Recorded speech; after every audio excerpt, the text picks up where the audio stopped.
The clippers buzzed like angry wasps in the nurse's office as 12-year-old Lil Wayne's braids fell to the floor, revealing the alopecia he had carefully hidden beneath. Ms. Rohr stood watching with satisfaction in her eyes as she forced the school nurse to continue shaving until nothing remained. The teacher had found her perfect target, a quiet artist whose military mother was deployed overseas and whose medical condition made him vulnerable. A single video, secretly captured by Lil Wayne's friend Maya, traveled across oceans to Lieutenant Colonel Naomi Wayne's phone. What the school didn't realize, as they issued their one-day suspension and dismissive statement, was that they hadn't just humiliated a child. They had declared war on a woman who had commanded battalions. And when Naomi Wayne walked through those school doors 3 days later, in full military uniform, the hallway fell silent, and everyone instantly understood that this wasn't just about hair. This was about justice. As sunlight filtered through the classroom blinds, casting warm stripes across Lil Wayne's desk, he sat hunched over his journal, his pencil moving in delicate strokes as he sketched a bird taking flight. His braided extensions fell forward, partially hiding his face exactly how he liked it. The beautiful braids weren't just a style choice. They carefully concealed the patches where his hair refused to grow due to alopecia, a condition he had been dealing with since he was 9. Lil Wayne!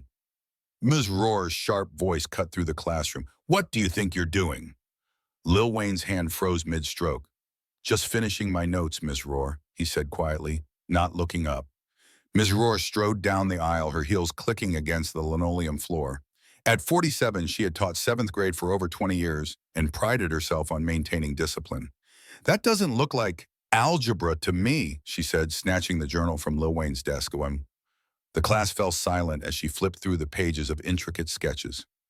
This is why your grades are slipping, too busy being an artist to pay attention? Lil Wayne's grades weren't slipping. He was at the top of his class in almost every subject, but he didn't correct his teacher. Instead, he stared at his desk, waiting for the moment to pass. And these braids, Ms. Rohr continued, eyeing his hair with visible disdain. So elaborate, so showy. Don't you think it's a bit much for school? A few students shifted uncomfortably in their seats. Maya Thompson, Lil Wayne's best friend since kindergarten, shot him a sympathetic look from across the room. The bus morning announcements crackled over the PA system, saving Lil Wayne from having to respond. Attention students and faculty. Principal Wexley's monotone voice filled the room. This is a reminder that our strict dress code will be enforced starting today. All students must comply with the appearance standards outlined in the handbook. Thank you for your cooperation. Ms. Rohr's thin lips curved into a smile. Well, isn't that timely? She tossed Lil Wayne's journal back onto his desk. Stand up, Mr. Wayne. Lil Wayne slowly rose from his seat, his heart pounding as 24 pairs of eyes turned to watch him. He walked to the front, his steps heavy while keeping his gaze on the floor. Class, this is a perfect example of a dress code violation, Ms. Rohr announced, circling Lil Wayne like a predator. These braids are excessive and distracting. The handbook clearly states that hair must be neat and conservative. Lil Wayne, and he whispered, his voice barely audible. I have a medical... Speak up, Ms. Rohr interrupted. If you have something to say, the whole class should hear it. Lil Wayne swallowed hard. I have a medical condition, he said slightly louder. My mom got permission from the school for my hair. Ms. Rohr's expression hardened. A medical condition that requires fancy braids? That's a new one. She turned to address the class. See how students will say anything to get around the rules? No one laughed. The silence was deafening. You either take those extensions out right now or you'll be sent home, Ms. Rohr declared. Your choice. Lil Wayne's eyes welled with tears. Please, I can't. My mom? Your mother isn't here, Ms. Rohr cut in, and I doubt she'd approve of you lying to a teacher. She grabbed Lil Wayne by the arm. Let's go. We'll sort this out in the nurse's office. As Ms. Rohr pulled Lil Wayne toward the door, Maya quickly slipped her phone from her pocket and pressed record, capturing the teacher's tight grip on Lil Wayne's arm and the fear in his face. The hallway stretched endlessly as Ms. Rohr marched him toward the nurse's office, her fingers digging into his upper arm. Students in other classrooms glanced up as they passed, curious eyes following the unfolding scene. Ms. Adams, Ms. Rohr called as they entered the nurse's office. This student is in violation of the dress code. She claims she has some sort of medical condition, but I have my doubts. Nurse Adams looked up from her computer, her brow furrowing as she took in Lil Wayne's tear-streaked face. What seems to be the problem? Her hair, Miss Rohr stated flatly. It's against regulations. I have alopecia, Lil Wayne managed to say. My mom filed paperwork. Please check. Nurse Adams moved to her filing cabinet. Let me see. Don't bother, Miss Rohr interrupted. I already checked her file this morning. There's a general medical form, but nothing specific about hair exemptions.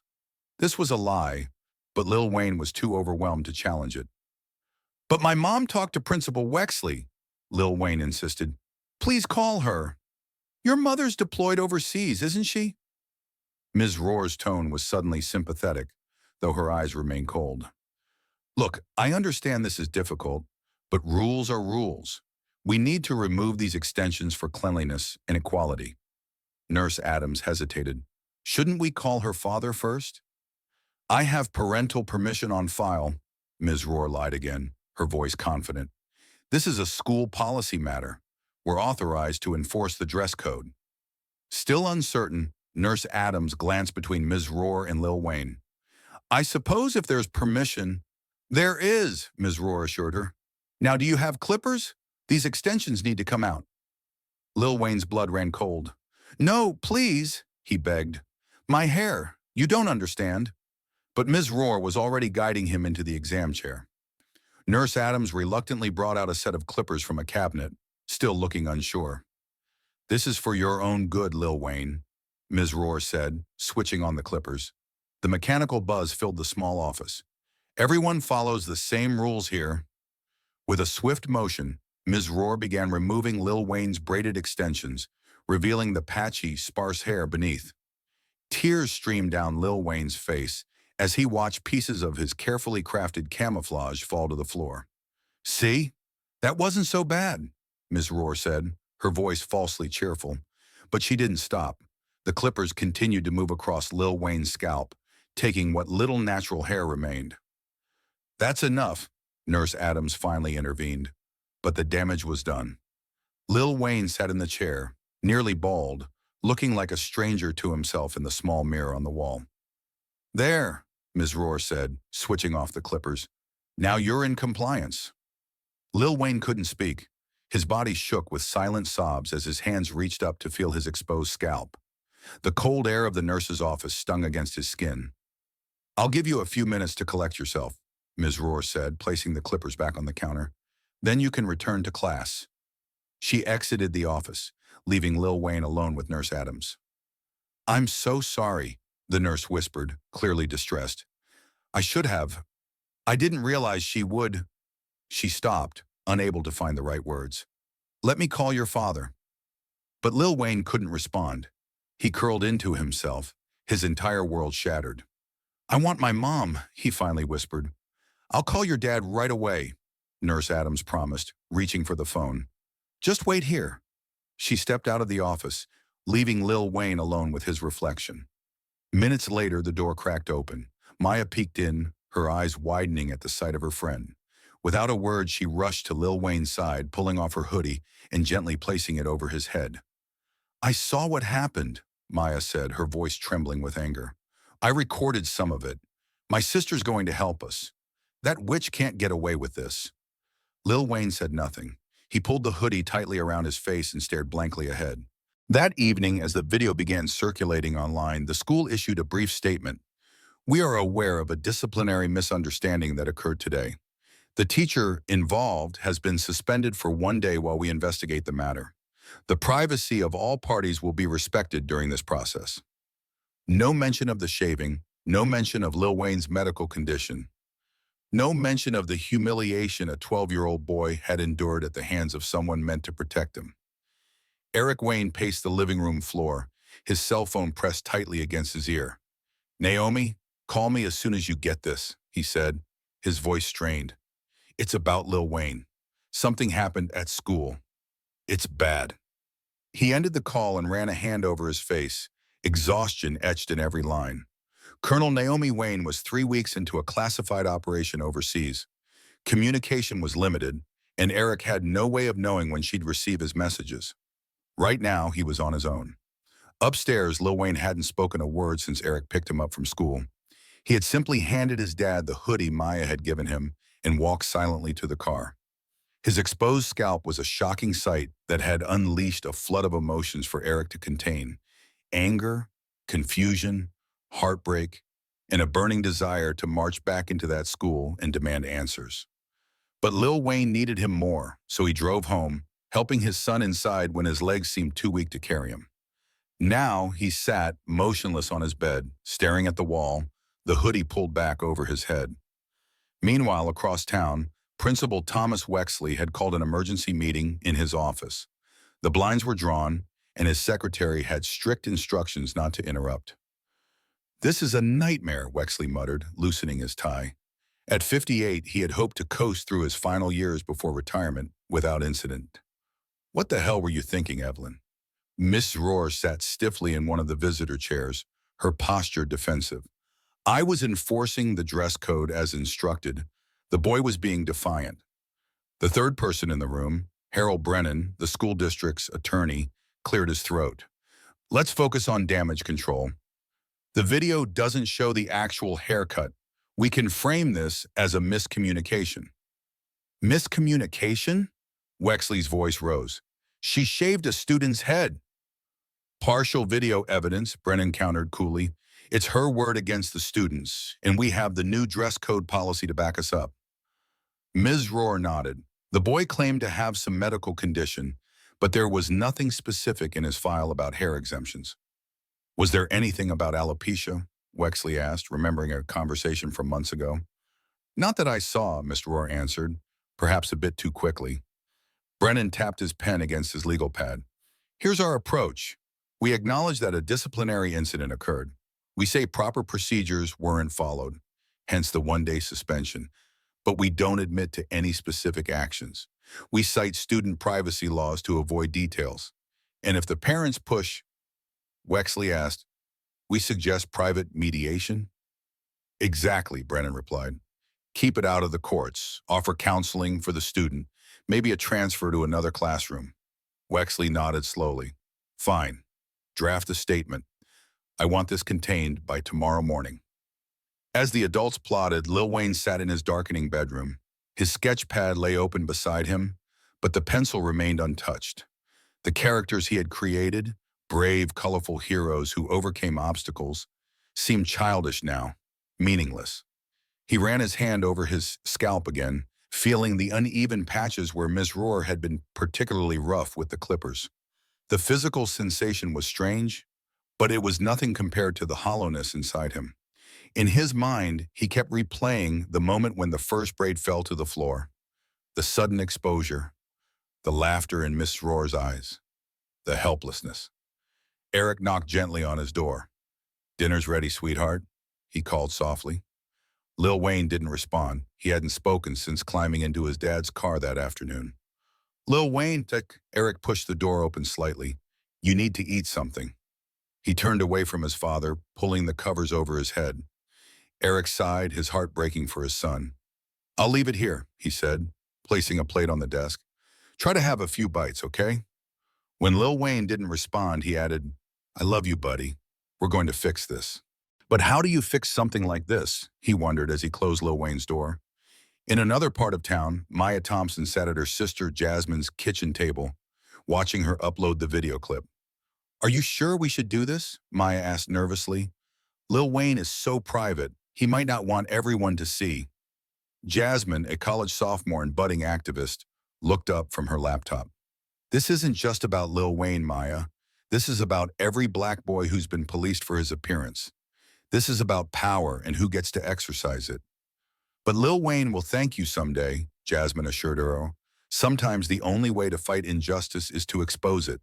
She hit the upload button. Done. Now we wait. By morning, the short clip had been viewed over 10,000 times.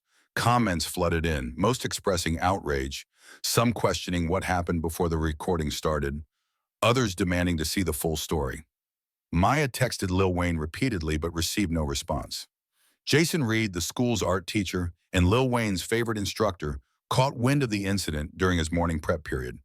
Known for his colorful bow ties and genuine connection with students, Mr. Reed immediately headed to Principal Wexley's office. "Is it true?" he demanded, not bothering with pleasantries. "Did Evelyn really shave Lil Wayne's head?" Wexley's face remained impassive. "Jason, you know I can't discuss disciplinary matters involving staff." "This isn't about staff," Mr. Reed pressed. "This is about a 12-year-old boy with a medical condition who was humiliated in our school, a school that's supposed to protect him." "We're handling it," Wexley said dismissively. "Handling it?" Mr. Reed's voice rose. "By suspending Roar for one day? That's not handling it, Thomas. That's sweeping it under the rug." Wexley's expression hardened. "Be careful, Jason. Your contract renewal is coming up. I'd hate to see your passion interfere with your professional judgment." "Are you threatening me?" Mr. Reed asked incredulously. "I'm reminding you of your place," Wexley replied coldly. "Now, if you'll excuse me, I have a district call in 5 minutes." That afternoon, Eric found an unmarked envelope slipped under his front door. Inside was a handwritten note. "Check the nurses' files. They know what happened." Eric shook as he read the message again. Someone on the inside was reaching out. Someone who knew the truth. That night, Lil Wayne finally fell into an exhausted sleep after hours of silent tears. But her rest wasn't peaceful. In her dreams, she stood on the school stage during assembly. One by one, her braids began falling, drifting to the floor like autumn leaves. The entire student body pointed and laughed, their faces distorting into grotesque masks of cruelty. In the dream, she tried to run, but her feet were rooted to the stage. Ms. Rohr appeared with oversized clippers, smiling as she approached. Lil Wayne woke with a scream, her body drenched in sweat. Eric rushed into her room, gathering her into his arms as she sobbed against his chest, the first sound she'd made in nearly 24 hours. "It's okay, baby," he whispered, rocking her gently. "Daddy's here. You are safe." But they both knew it wasn't true. How could she be safe when she'd have to face those same hallways again, those same stairs, the next morning? Eric called the school district board, demanding an emergency meeting. The secretary put him on hold for 17 minutes before returning with a response. "The board will review the incident at their next scheduled meeting." "In 3 weeks," she informed him, her voice professionally detached. 3 weeks? Eric's grip tightened on the phone. "My daughter was assaulted yesterday." "Sir, we understand your frustration, but proper protocols must be followed. The incident report has been filed and the teacher has been disciplined. If you'd like to file a formal grievance, I can email you the form." Eric hung up, fuming. They were stalling, hoping the outrage would die down, hoping he would give up. They didn't know who they were dealing with. Online, the video continued to gain traction. Local news outlets picked up the story, though their coverage was frustratingly vague. "Incident at local middle school sparks controversy." Comment sections filled with conflicting opinions. "That poor boy, that teacher should be fired immediately." "We don't know the whole story. Maybe the kid was being disruptive." "Why are people making this about race? It's about following school rules." "Black boys' bodies are always policed. This is just another example." The discourse raged, but for the Wayne family, this wasn't some abstract debate. This was their life, shattered in a single afternoon by a teacher's cruelty. Far away at a military outpost, Colonel Naomi Wayne finally received Eric's encrypted video message. Her stoic composure, the same that had earned her respect among her subordinates, cracked as she watched the short clip of her son being marched down the hallway, fear etched across his face. The message attached was brief. "Lil Wayne needs you. They shaved his head. All of it. He hasn't spoken in 2 days. I'm trying, but I don't know what to do." Naomi's hand flew to her mouth, stifling a gasp. 20 years of military training had prepared her for many things, but not this, not an attack on her child, on her most vulnerable spot. Within minutes, she was in her commanding officer's quarters, requesting emergency family leave. Within hours, she was on a transport plane headed home. Her face was a mask of controlled fury, her mind racing with questions, scenarios, and plans. Someone had touched her son. Someone had violated her child's dignity. Someone had exploited their power to humiliate a 12-year-old boy, and that someone would pay. As the plane soared across continents, Naomi made a silent promise to her son. This wasn't over. Not by a long shot. The afternoon sun cast long shadows across the parking lot as Colonel Naomi Wayne pulled into the school's visitor space. She hadn't been home long enough to change out of her uniform, nor did she want to. 20 hours of travel had left her exhausted, but adrenaline coursed through her veins, keeping fatigue at bay. "Remember what we talked about?" Eric said from the passenger seat, his voice tight with concern. "These people aren't worth your career." Naomi checked her reflection in the rearview mirror, adjusting her cap with precision. Her eyes, usually warm brown, had hardened into something resolute and unyielding. "I know exactly what I'm doing," she replied, her voice measured. The calm in her tone was more frightening than any anger. "This isn't about my career, this is about our son." She'd spent the flight home reviewing her approach. As a lieutenant colonel who'd commanded hundreds of soldiers in high-pressure situations, Naomi knew that emotional outbursts rarely achieved objectives: strategy and control. These were her weapons now. The school hallway fell silent as Naomi entered, her boots striking the tile floor with rhythmic purpose. Students pressed themselves against lockers, conversations dying mid-sentence. Teachers emerged from classrooms, curious about the sudden hush, only to step back when they saw her approaching. The military uniform commanded respect. Naomi's expression demanded answers. A young teacher started to approach her, then thought better of it. A janitor nodded slightly as she passed, a gesture of subtle solidarity. Naomi didn't break stride, moving with the confident bearing of someone who knows exactly where she is going. The teacher's lounge door stood halfway open. Inside, several faculty members were gathered around a coffee pot, including a thin woman with graying blonde hair pulled into a severe bun. Ms. Rohr. Naomi pushed the door fully open. The conversation inside died instantly. Ms. Rohr turned, coffee cup halfway to her lips. Recognition flashed across her face, followed immediately by something Naomi recognized from her years in combat: fear. "Lieutenant Colonel Daniels?" Ms. Rohr stammered, her cup trembling slightly. "I didn't realize you were back from deployment." "Clearly," Naomi replied, her voice arctic. She remained in the doorway, her presence filling the small room. "I understand you've met my son rather intimately, in fact." The other teachers exchanged uncomfortable glances. One by one they found excuses to leave, squeezing past Naomi with averted eyes until only Ms. Rohr remained. "I was simply enforcing school policy," Ms. Rohr said, attempting to regain her composure. "Perhaps if you'd been more present in your son's life—" "Don't," Naomi cut her off. "Don't pretend this is about dress codes or my deployment. We both know better." The air between them crackled with tension, laden with unspoken history. "I don't know what you're implying," Ms. Rohr replied, but her voice had lost its conviction. 8 years ago," Naomi said quietly. "Fort Benning, does that refresh your memory, Private Rohr? Or did you think I wouldn't recognize you?" Ms. Rohr's face drained of color. "You were in my training unit," Naomi continued, "discharged after multiple infractions and failing the basic qualifications 3 times. "That was different," Ms. Rohr whispered. "You singled me out," Ms. Rohr hissed. "You had it in for me from day one." "Because you couldn't follow simple orders," Naomi replied, "and because you filed false reports about your colleagues of color." "Sound familiar?" Ms. Rohr set her cup down with shaking hands. "You can't prove anything." "Not then. Not now." Naomi stepped closer. "I don't need to prove it. I lived it. And now so has my son." She leaned in, her voice dropping to a deadly whisper. "This isn't over, Evelyn. Not by a long shot." She turned to leave, then paused. "One more thing. If you ever come near my son again, you'll learn exactly why my unit called me the Hammer." As Naomi strode toward the principal's office, memories surfaced from her military past. Evelyn Rohr had been a problem from the first day of training, constantly undermining her peers of color, claiming they received preferential treatment, filing complaints when she was corrected. After being discharged, she'd threatened to make them all pay someday. And now, here she was, wielding power over children instead of adults. The realization made Naomi's blood boil, but she kept her expression neutral as she approached Principal Wexley's office.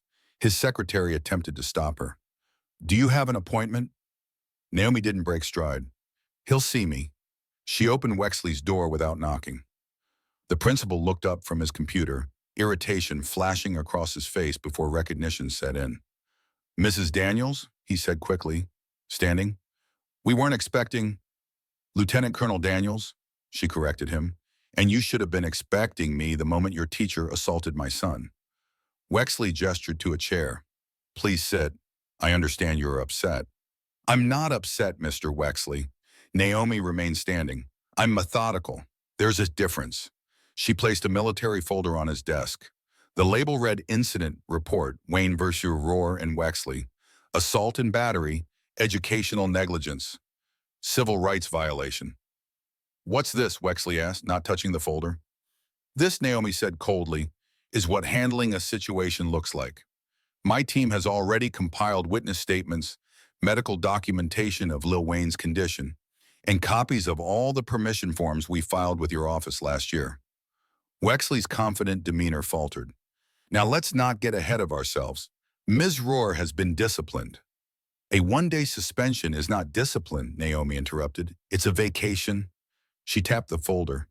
"Inside, you'll also find evidence that Ms. Rohr has a history of racially motivated incidents. This isn't her first time targeting a black child, though it may be her most brazen." Wexley's face darkened. "These are serious allegations." "They're documented facts," Naomi corrected, "and they'll be submitted to the district board, the state education department, and if necessary, the media." "You're threatening the reputation of this entire school over one incident?" Wexley asked, his tone incredulous. "You threaten my son's dignity, his mental health, and his right to an education free from discrimination," Naomi replied evenly. "I'd say we're still not quite even." Later that afternoon, Ms. Rohr sat in a small office at the local news station, adjusting her collar nervously as a producer clipped a microphone to her blouse. "We'll be live in 3 minutes," the producer said. "Just tell your side of the story like we discussed." Ms. Rohr nodded, practicing her most sympathetic expression in the monitor. When the red light came on, she transformed her face into a mask of wounded professionalism. "Thank you for having me," she said to the anchor. "It's important that people hear the truth." "And what is the truth, Ms. Rohr?" the anchor asked. "I was simply doing my job," she replied, her voice quavering, slightly for effect. The school had implemented a strict dress code policy, and as teachers were expected to enforce it. This student had been warned multiple times about her hair. "The student's family claims she has a medical condition," the anchor noted. "There was nothing in her file about hair exemptions," Ms. Rohr countered. "And frankly, I think this is being blown out of proportion because her mother is in the military. She's trying to play hero by threatening the school, but where was she when her daughter needed guidance on following simple rules?" The anchor's eyebrows rose at the personal attack, but before she could follow up, Ms. Rohr continued, "I've dedicated my life to teaching, 20 years in the classroom, and now my reputation is being destroyed because one parent doesn't think the rules apply to her child."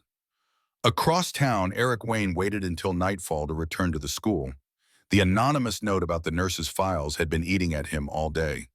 Who had sent it, and what would he find?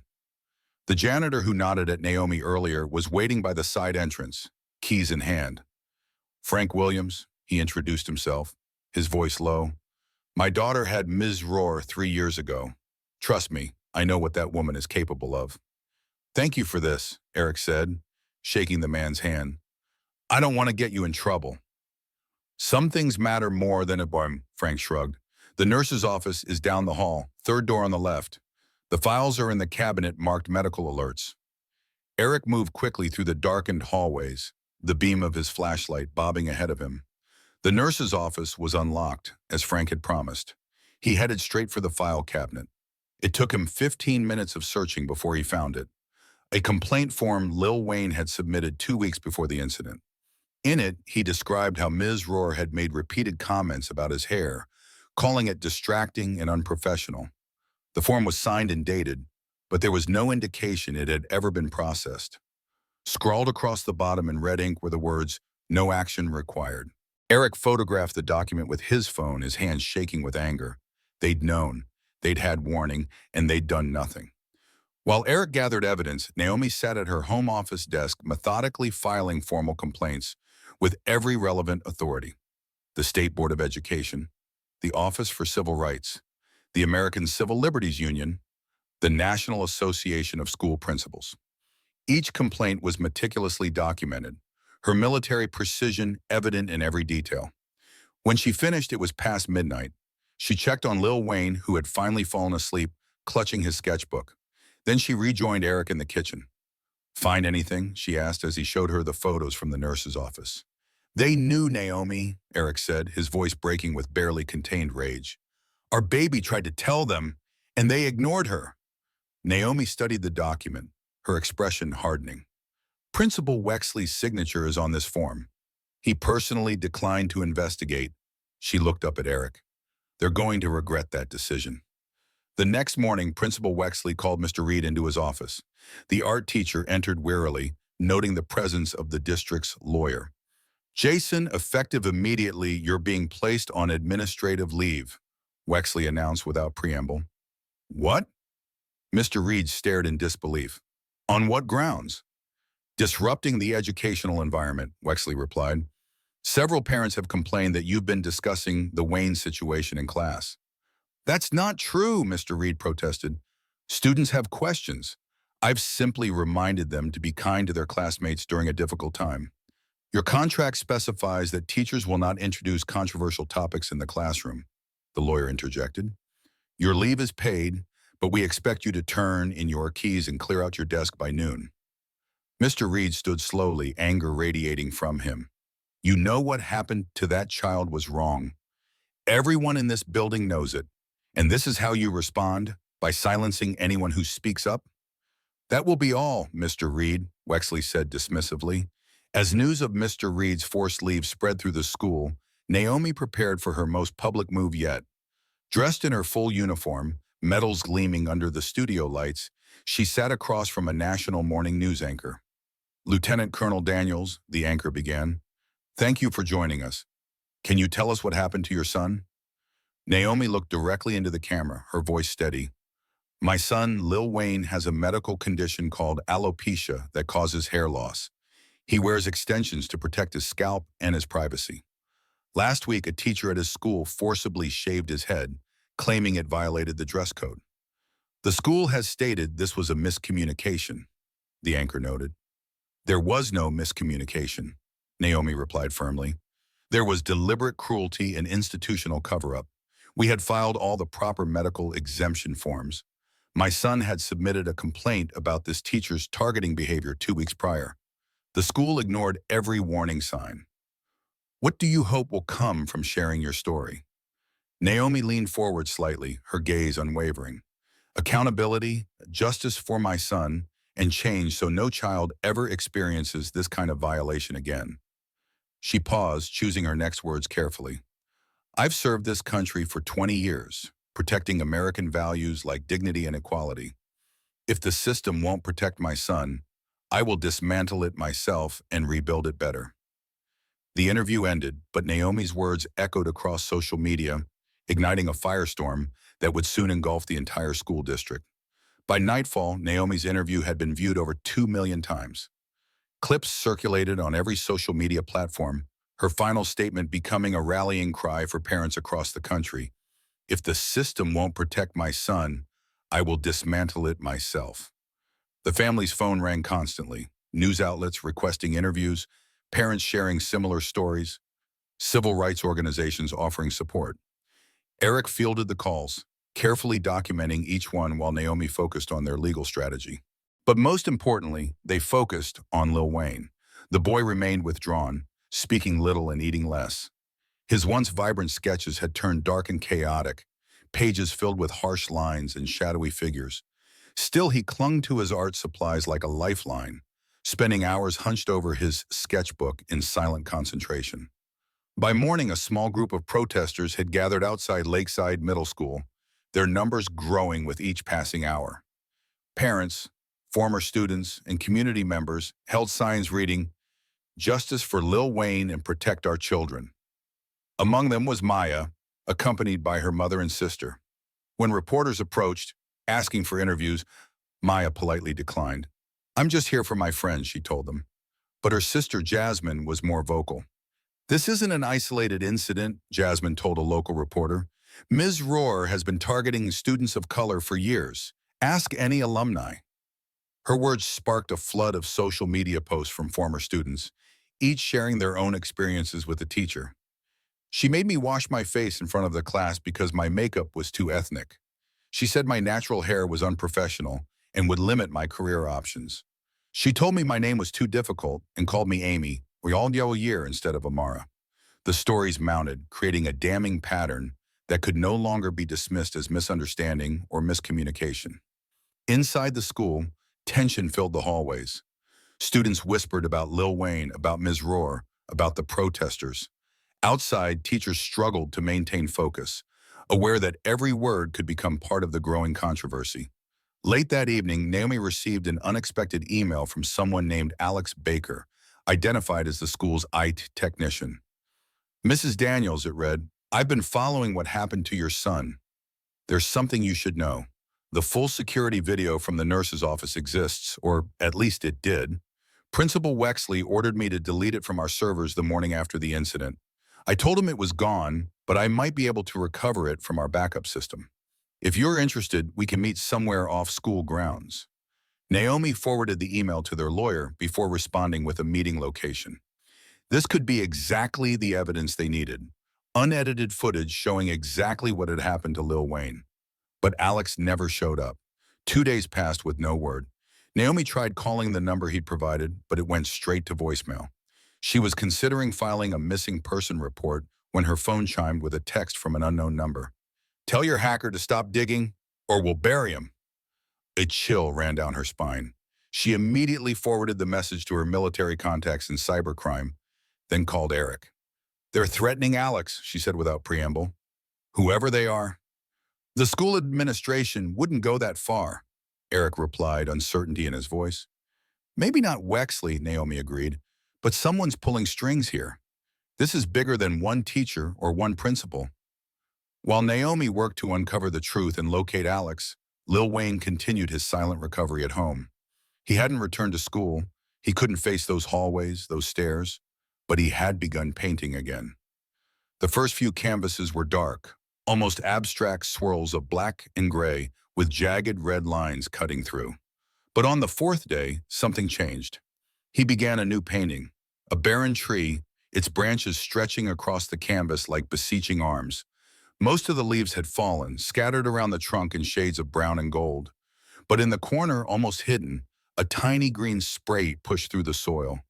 When Naomi saw it, she stood in the doorway of Lil Wayne's room, tears silently streaming down her face. "It's beautiful, baby," she whispered. Lil Wayne didn't respond verbally, but he offered his mother the first genuine eye contact since the incident, a brief, meaningful glance that said more than words could. As the family focused on healing, the media landscape erupted into predictable battle lines. Conservative outlets framed the story as overblown. Military mom uses Pentagon connections to target teacher, or school discipline or political correctness. The story, however, ignited a real push for change. Everywhere they turned, they faced renewed support from advocates for social justice. Naomi announced new initiatives to combat discrimination in schools, channeling the energy from the controversy into a productive force for good. In the weeks that followed, Lil Wayne remained in the background, quietly focusing on his art. His paintings transformed as hope and resilience began to emerge. Community members rallied around him, and the local art scene embraced his creativity, turning his works into powerful symbols of change. Lil Wayne led workshops for other children, showing them how art could be a form of expression and healing. Each brushstroke became a vivid reminder that while they could not change the past, artists could certainly paint a brighter future. With each passing week, the movement to address school policy reform gained momentum. More families came forward, encouraged by Lil Wayne's courage and the support from their community. Naomi forged alliances with local organizations, working tirelessly to establish programs to protect children and their rights at school. As things began to settle over beer on a hot summer evening, Eric and Naomi took pride in the impact they'd had. Their resilience reminded them of their duty as parents to support Lil Wayne's unique journey. Weeks later, the gallery filled with attendees discussing mutual empowerment. Lil Wayne stood proudly near his pieces, surrounded by friends, family, teachers, and advocates.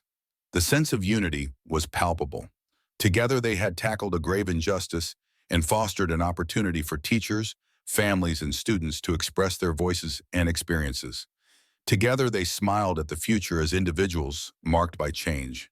A new chapter was unfolding for aspiring artists, champions of dignity, and individuals focused on nurturing inclusivity and acceptance, forever inspired by the strength of one young artist's truth. And so, Lil Wayne's journey inspired many more, paving paths where creativity blossomed, reminding everyone that the power of art lies not just in beautiful creations, but in its ability to evoke change and foster understanding.